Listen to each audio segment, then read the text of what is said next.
dinámica del conflicto, a mí me corresponde hablar de las formas en las que se pueden solucionar el mismo. Para ello utilizaremos la ayuda de dos amiguitos, Iron Man y Falcón, que nos van a ayudar en una forma más sencilla de que podamos apreciar de qué se trata. La primera forma de solucionar un conflicto se llama la evasión. En la evasión, las partes utilizan una política que se llama la política del avestruz, en donde ambos, por el miedo a confrontar el problema, huyen, evaden la situación, es más, hacen ver que entre ellos no existe ningún tipo de conflicto. La siguiente forma de solución del conflicto se llama la comunicación. En la comunicación, ambas partes quieren ganar. Yo gano y tú ganas. El problema en este tipo de forma de solucionar conflictos es que nadie puede ganar el 100%. Iron Man no puede ganar el 100%, Falcón no puede ganar el 100%. Así que se hace como un poco difícil de que en esta cooperación se pueda solucionar. Además, en la cooperación se necesita mucho la voluntad de ambas partes en poder solucionar. La tercera forma de solucionar un conflicto es la mediación. En la mediación, cada parte quiere ganar, como en la anterior, pero a diferencia es que en la mediación cada uno pone de su voluntad sabiendo de que en el fondo ellos no van a poder lograr el 100% de sus necesidades. Es decir, ambos van a ganar, pero también ambos van a perder algo. Se cubren sus necesidades, pero no al 100%. También tenemos entonces algunas escalas que nos van a ayudar a determinar si estamos entrando en un conflicto o no. Son como pequeñas luces que se van encendiendo en la medida en que vamos pasando a los siguientes puntos o ítems de la escala. La primera escala es la incomodidad. La incomodidad es una sensación intuitiva de que algo va mal. Generalmente empezamos a sentir un ambiente un poquito pesado. Si uno de ellos le pregunta al otro, el otro no quiere contestar, se hace el que no escucha. O sea, empezamos a notar que entre ellos hay una sensación de algo que no es el fluido normal de la relación de amistad. Después de la incomodidad viene algo que se llaman los malentendidos.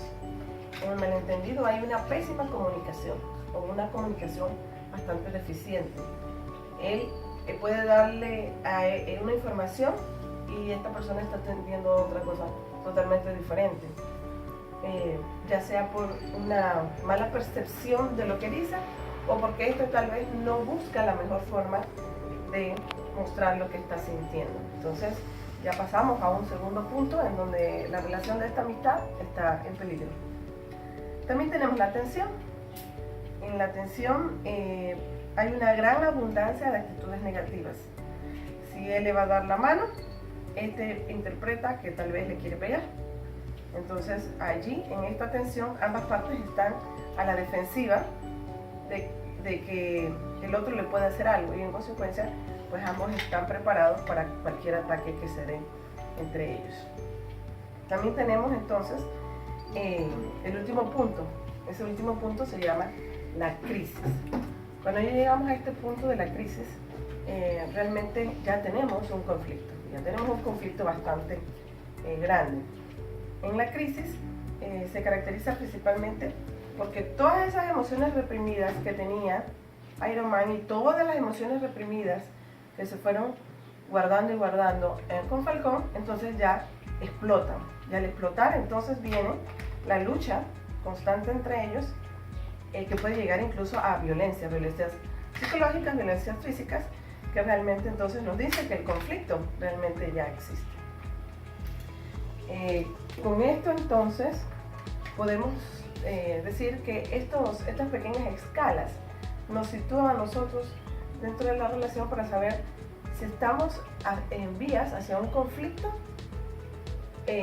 o no. Y eso nos ayuda también a poderlo solucionar desde las primeras etapas.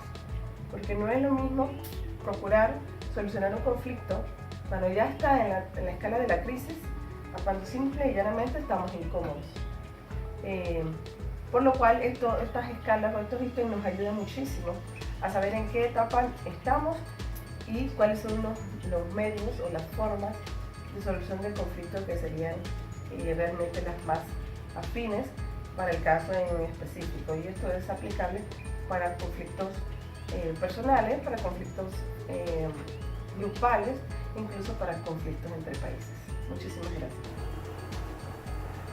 Muy buenos días. Continuando con la presentación, cabe destacar que dentro de la dinámica del conflicto existen factores que inciden en la generación del conflicto.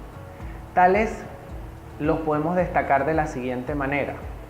Podemos entender que tenemos factores tipos culturales, estructurales y de comportamiento. Los factores culturales son aquellos que se refieren o que suman todas aquellas actividades que vayan relacionadas en el aspecto de los valores, las creencias y las costumbres. Cuando hablamos de factores estructurales, son aquellos que son enmarcados dentro del comportamiento individual como aquellos factores que inciden en la falta de equidad, la desproporcionalidad y en su momento la no aplicabilidad de justicia como tal. Entonces, he allí, con estos dos anteriores, complementamos que surge el factor de comportamiento, que no es más que la combinación de ambos en donde inciden en la relación de cómo afecta la creencia o el comportamiento en valores versus nuestras actuaciones, y es allí donde podemos identificar estos factores que juegan un papel preponderante dentro del escenario de la dinámica del conflicto. También quiero compartirles que dentro del conflicto, dentro de esta dinámica, podemos categorizar en diferentes niveles o en tres importantes niveles. Uno de los primeros niveles es el conflicto intrapersonal, que es propio o intrínseco de cada uno de los individuos. Ahí entran en juego nuestras actuaciones, las ideas, los comportamientos y chocan propiamente entre ellos. También vemos el conflicto interpersonal, ese está categorizado en el segundo nivel, que es el conflicto que se da entre personas. Choque de opiniones, diferencias de acuerdo a actuaciones o comportamientos, discrepancia entre los diferentes puntos de opiniones, entre una o más personas. Cuando hablamos del conflicto intragrupal, es aquel que se da en familias, en grandes grupos, corporaciones. Y allí, estudiando los tres niveles del conflicto, no podemos perder de vista que todos nosotros como individuos tenemos presente que en el momento de que se presente un conflicto de índole particular o de índole laboral, vamos a dimensionar o debemos estar en capacidad de dimensionar cuál es el nivel de conflicto al cual en este momento estaríamos enfrentando para luego buscar esas soluciones que sean las más acertadas y sobre todo que lleguemos a resolver en términos positivos con resultados debidamente demostrados para que en su momento logremos la satisfacción o el resultado de conveniencia para ambas personas. Cabe destacar que dentro de esta dinámica también el conflicto tiene tres grandes partes importantes. Una de ellas, las personas. Cada uno de nosotros como individuo somos los involucrados o afectados como número uno dentro del conflicto. Esa es la parte número uno, en donde logramos identificar cuál es el papel que desempeña, cómo se relacionan y qué influencia se tiene dentro del conflicto. La segunda parte nos referimos al proceso, que el proceso no es más en que la forma del conflicto se desarrolla y cómo las partes intentan resolverlo o sanarlo de una manera adecuada. Y la tercera parte, el problema. En realidad, ¿de qué se trata o cuál es el análisis que debemos hacer? ¿A quién está afectando la situación?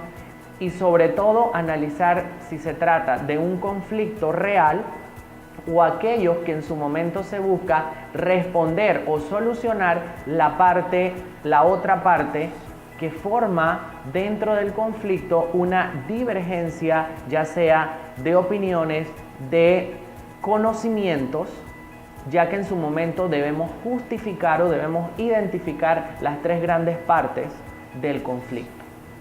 A manera de conclusión, en cuanto a este tema sobre las diferentes fases, las partes de un conflicto, cabe destacar que las grandes discusiones que se dan en el entorno familiar, en el entorno laboral, puedo destacar ya por experiencias vividas que se dan mayormente por falta de comunicación, por el desconocimiento en un momento determinado a cómo atender una situación de manera tal que se busque los resultados integrales para todos los involucrados.